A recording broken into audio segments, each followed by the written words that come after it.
Lovely people, we're here again with a new episode of the Human Light Bulbs podcast, where I talk with inspiring people.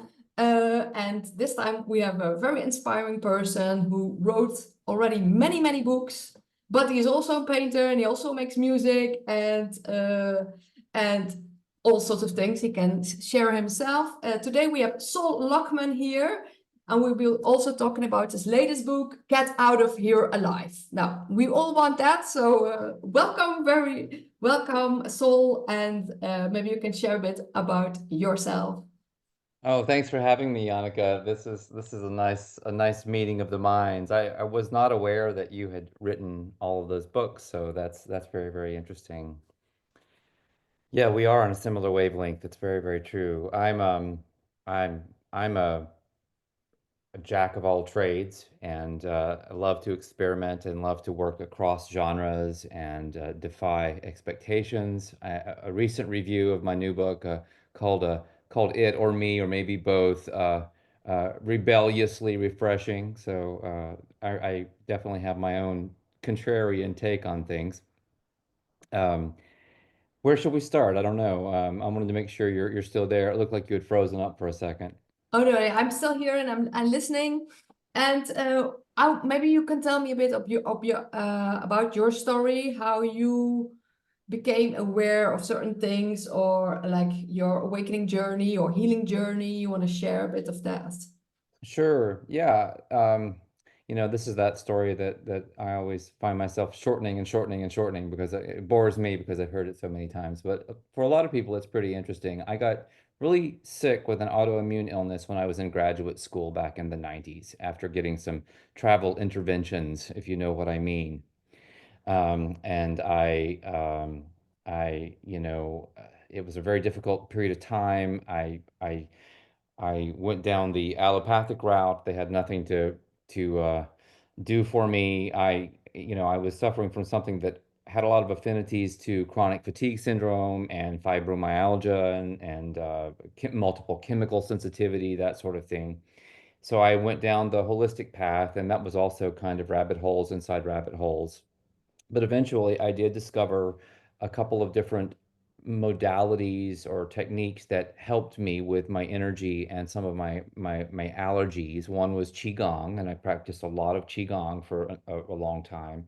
And another was allergy elimination technique developed by a doctor named Nambudrapad. Both of those assisted me, helped me survive until ultimately, I ended up discovering my own methodology called the Regenetics Method that I ended up writing two books about. One's called Conscious Healing. The other one is Potentiate Your DNA. And Potentiate Your DNA basically teaches you how to do the first part of this work that I call Regenetics. And that's what got me well after nothing else really got me over the hump, if you will. And it was kind of miraculous. I detail this in my books how it was a magical mystery tour of shamanism and mysticism that led me down that path, combined with a tremendous amount of synthesis of, just lots of science and esoterics and other even literature to a large degree, little traces that I picked up from my experience as a literary scholar. So I was looking at DNA and DNA's relationship to language and sound and how we could use voice and frequency to speak to our genetics. I call this the inner genetic interface.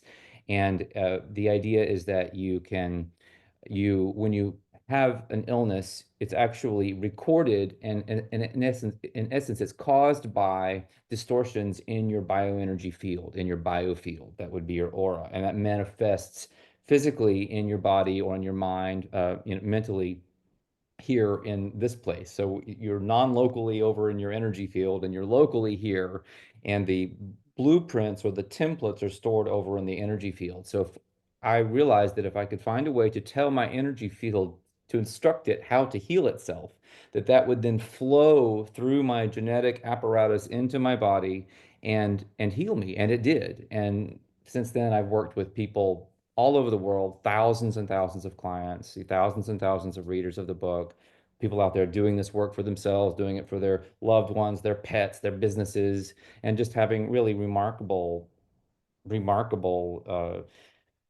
success with it, and even miraculous events at times. It's amazing. I open my email and there's another testimonial from someone who just, can't believe that this is actually working, and it seems so amazing. I'm always gratified. It's almost old hat though at this point. I just kind of expect it because it's so common. I've been doing this for 2 decades, so it's not, this is not a new thing for me. Is that enough of a background for you? Yes, yes, thank you. And but it's really beautiful that you healed yourself and then you're also helping others heal themselves. And if people want to be in contact with what you're doing, I will put indeed like your links under here. But how, if people want to know more about it, how can they find out? Sure. So the two book titles are Potentiate Your DNA and Conscious Healing. I also have a video tutorial called How to Potentiate Your DNA. So some of the Regenetics assets are over on Substack at solluckman.substack.com. And if you just search Regenetics or potentiation or potentiate or DNA even, you'll find what you're looking for. The main Regenetics website is phoenixregenetics.org. And you can go there and you can also get access to the books, the audiobooks, the we do a worldwide, my partner Lee and I do a worldwide potentiation ceremony the first Sunday of every month. It's free. You can register to experience the first activation in the methodology. Just you can just register right there for free, and that's every every first Sunday of the month. So all the instructions are on the site. It's called the Worldwide Potentiation Ceremony. Okay, so I'll put that link also in there for the Phoenix Regeneration, Regenetics. It's Regenetics. REGEN I'll put that here. Regenetics. Yes, yes. Yeah. And with your new book, it's like Get Out of Here Alive. You share like lots of writing from other writing authors and lots of like different techniques. Can you share maybe some that you think like what could really help people? Like what you shared in the book. What is the main thing that you wanted to, what your intention was for people to experience, or how to get out of here alive? Well, let me turn that back on you since you read it, right? What do you think Mhm. the point of the book was? What's the story being told? Well, I feel like it's about like really how you can be here and make sure that you are aware of your energy and where it goes, and how you can store that for yourself and make sure where do you want to focus on or not. So I think you gave a lot of different possibilities, like possible tools for people for to be more here. Yes, yes, I like the way you phrased that. That's nice. In my mind, when I was writing it, I divided it into two kind of shamanic categories, and one is called not doing, and the other one is the doing, right? So the not doing is figuring out all of the places in your life where you lose energy and power, and then you stop doing those things, or you do different things that break up those routines that keep you depleted. So I go into social media detox, the power of silence, moving your body, dancing, how to simplify your existence, all of these types of subjects that a lot of people don't think are that powerful, and yet they're extremely powerful, especially when you put them together and have an intention to take your energy back that way, or to stop losing energy that you've been losing to the matrix, loosh that's being sucked out of you through the co-optation of your attention, which is your imaginative capacity to create your reality. So what happens is people give that away, and other people or forces or beings use that to create all of these dystopian, crazy realities that we're experiencing. So it's really incumbent on us if we want to live better lives personally and individually to learn how to do what I'm teaching in this book. Some version of it, your own version of it, that's fine. But using these principles and extrapolating on how they work for you, you can really change your life, your health, your outlook, your finances, all of it. So that's the Yes. not doings, right? There was a sort of half the book is not doings. Yeah, and it's also for people to become aware of it. Like if they only just do one of the things you described in the book, their whole life will already change. Yes, I think just knowing how things are set up on this game, I call it the game board or the matrix, of course, is another good analogy. And understanding what this place is to some extent, how it operates, who controls it, how the human population is controlled by it. It's rather complex in some ways, but also very, very simple. It's a pyramidal structure where energy starts at the bottom and goes to the top. And it's being in that energy, that power is being derived from people who are being purposely, systematically traumatized to have conflict and fear and greed and anger, sense of lack, all of these types of emotions that release their personal energy in the form of what I call and others call loosh. Mhm. And that is food for the apex predator that controls this matrix. Well said, well said. Because people are not even aware that their consciousness and their energy being hijacked, and uh, and that they're like, I think like almost everybody's like traumatized in that system and don't even know that they are. Well, that's yeah, I say that we are systematically Mhm. traumatized, a systematically traumatized species. I mean, think about basically another way of looking at it is that we live on an energy farm, and we are the sheeple, we are the herd, and the herd has to be managed in a certain way so that we're not all killed, but that so that our energy can be extracted down to a very low level where we barely have enough energy to survive, much less think for ourselves or achieve greatness, which is our birthright, is really to achieve greatness and to move beyond this matrix. But we're kept Mhm. in a kind of pin, somewhat of our own making. I really go to some lengths in this book and my other materials, my last book, for example, to really put the onus, the burden, the responsibility on us. I make a strong case that this predatory force, which I call the dragon or the great parasite, was actually invited into our realm by us. We dreamed it into being. Everything is a dream. Reality is just a slower, more solid seeming dream. We dreamed this being into our world because it represented an evolutionary crossroads for our species because of the way we interfaced with it. This is the serpent in the garden. We ate of the tree of knowledge. That tree of knowledge gave us a kind of conscious mind that allowed us to go beyond our unconscious mind, the great reservoir of the unconscious mind that we operated with in the dream time, in the ancient past, right? And in taking that on, we we actually accepted the mind or the operating system of this apex predator, the dragon. We think it's our mind, but it's actually something else's mind. It's like Bill Gates giving you your mind and your operating system, and you think you're thinking with your mind, but really he can control all of it because it's his system.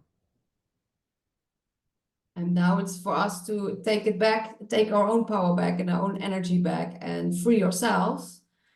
And it's really good that you like I really like how you how you explain it, how this operating system is and works. And that also gives a new perspective for a lot of people. Like it's like, yes, this is there, but you take your own power back. Right. So the second half of the book is strategies for doing that in an active way. Those are the doings that I mentioned. So it's breathing techniques, it's visualization techniques, it's shamanism, inner alchemy, various strategies that I actually teach, at least the rudimentary way of doing these things to get yourself started, that allow you to breathe back in, to suck back in your power to heal traumatic events, not only from your past, but even from your future and the theoretical timelines that you're creating with your own stress and worry and fear. You can actually stop those timelines from happening and suck back in the energy that you've paid forward, as it were, into those possible futures, understanding that there is no past, there is no future, everything is in an eternal present. The idea of past and future really is just an illusion.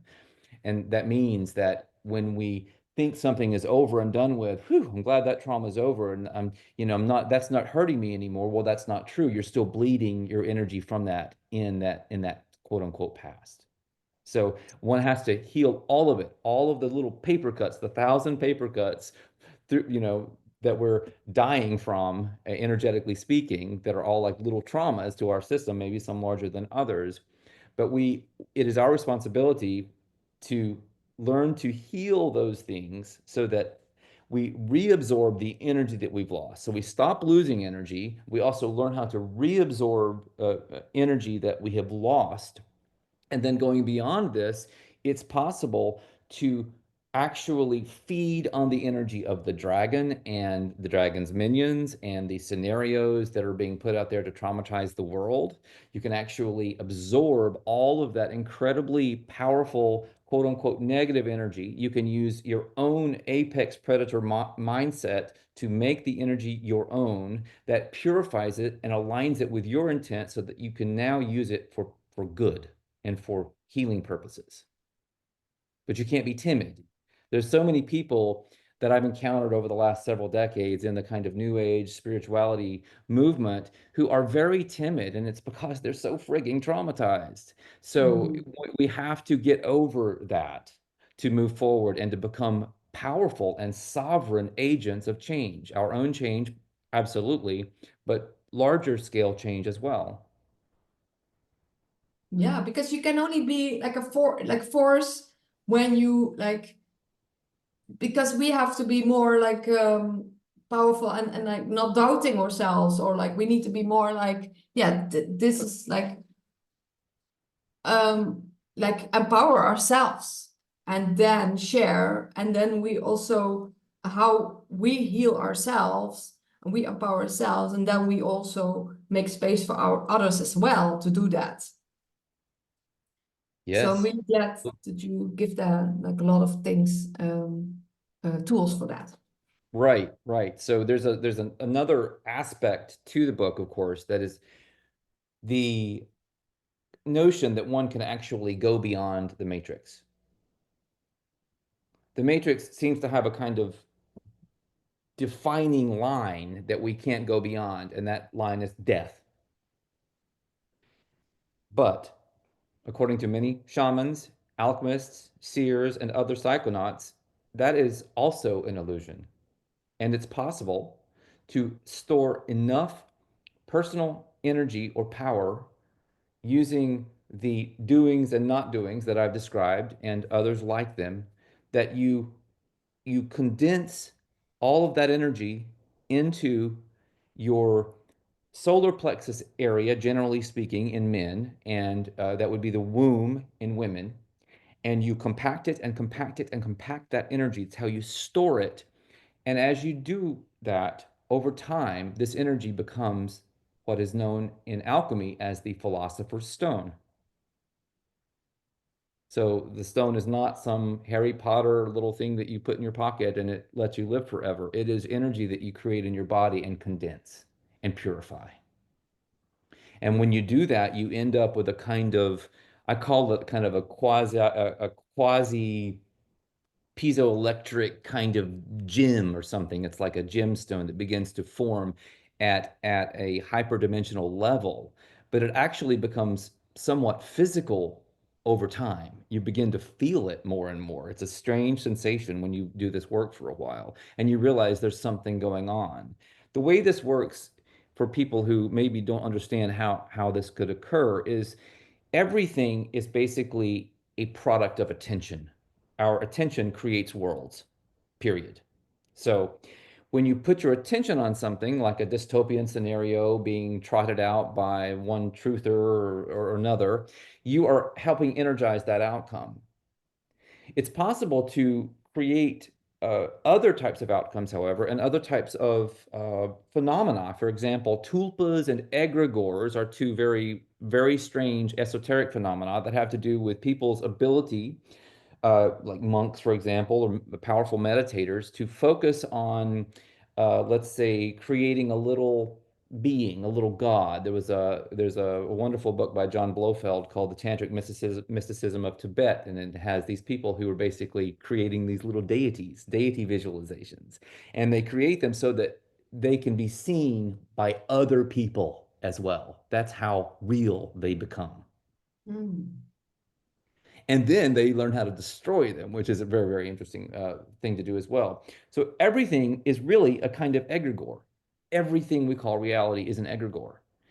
So if you choose to put all of this energy into creating your philosopher's stone, guess what? You create one because it's just a conglomeration of attention, basically. Very, very interesting. Then you can use that power to with other techniques involving the ability to project your consciousness, you can use this combination of techniques to create a viable dream body that can withstand death and the annihilation of consciousness, and then can travel throughout what shamans call the dark sea of awareness, powered by the philosopher's stone.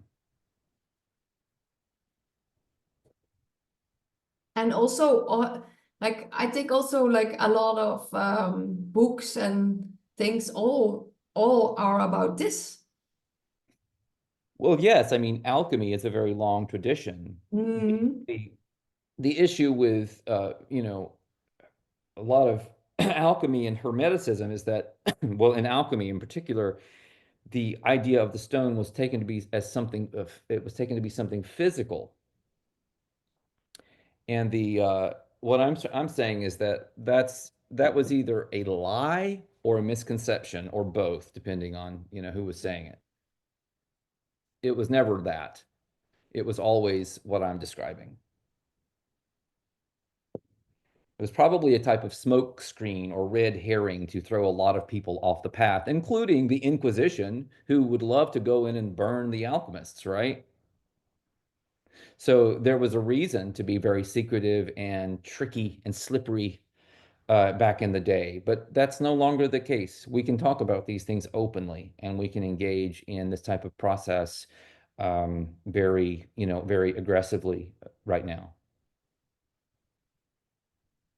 Yeah, and I feel like anyway, it's that more and more people are like more aware of uh, like you can talk about these subjects like more than before. Like before, people were not so open to it. So I really feel like the consciousness, it's like more and more people are open to it. So the consciousness is like expanding and opening, and more people are like open to all of this information as well. And I wanted to ask, so this is all very, very interesting. And I would also like really recommend to read your book. It's very interesting. And I wanted to ask you like, what could you like, because like what you said, like a lot of like energy is like at this moment like being from like harnessed from like people that are really suffering and really like not feeling very well right now. What would you suggest for someone to like, if it's just like one thing that they could do that can really be beneficial for their life and their energy? Right. I do get to that subject in Get Out of Here Alive, where I Mm. basically conclude that if I were going to do one thing, I would do potentiation. I mean, it saved my life and it brought me back, from despair, and very ill health to a state of robustness. And I've, been going strong now for over 2 decades since that phase. So you know, it did a lot for me. So that's something you can do for free, and you can learn to do it for yourself. You need to either read Potentiate Your DNA and or watch the How to Potentiate Your DNA video, and you need a 528 hertz tuning fork, the Mi note from the solfeggio scale. Those are available online. You can get them on our website at phoenix3genetics.org. Whatever you want to do, it doesn't really matter. Just get it, use it, learn how to do this. You can, like I said, you can do it for yourself, you can do it for friends, and just watch the, you know, the unfoldment, because what you're doing in a 30-minute session, you are initiating a 9-month process that unfolds naturally. And we provide resources, schematics, timelines, etc., for helping you track the flow of energy through your subtle anatomy, your energy field, over the course of that 42-week. It's like a birth cycle, a gestation cycle. So you're being, in some sense, reborn energetically, and your biofield is being tuned and healed. Wow, that sounds really interesting. So for everybody who is interested in this, I will put the links in here, and also yeah, you can also find these books here, and they're all like they're very interesting and also all the other books also, the titles are amazing. And for everybody who wants to know more and grasp more, it's like yeah, you are really someone who really shares that. And I'm grateful for this talk that we had. And I hope everybody really loved it. And maybe you heard some new things. And you can check out this website to check out more things. But I'm yeah, very grateful that you are here. And I wish you all the best with all the things that you do. Well, I really, really appreciate that. If you would allow me to just let people know one quick thing, I'm looking for reviewers of Get Out of Here Alive, people who are willing to read the book and post a review.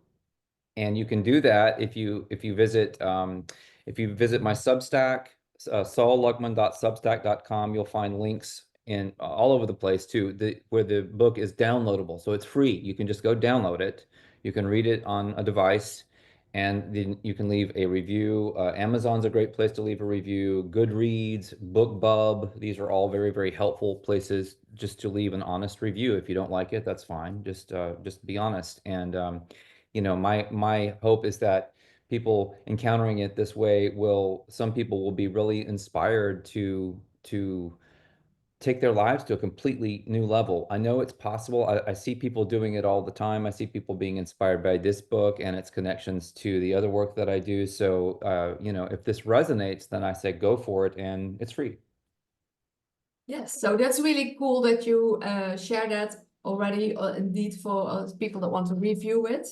And the link is underneath here. So if this sparks your interest, and you think, oh, that sounds really very interesting, and I want to know more about it, just go to these links and you find out more. And thank you very much, Sol Luckman, and thank you everybody for being here, and saying goodbye to all of you.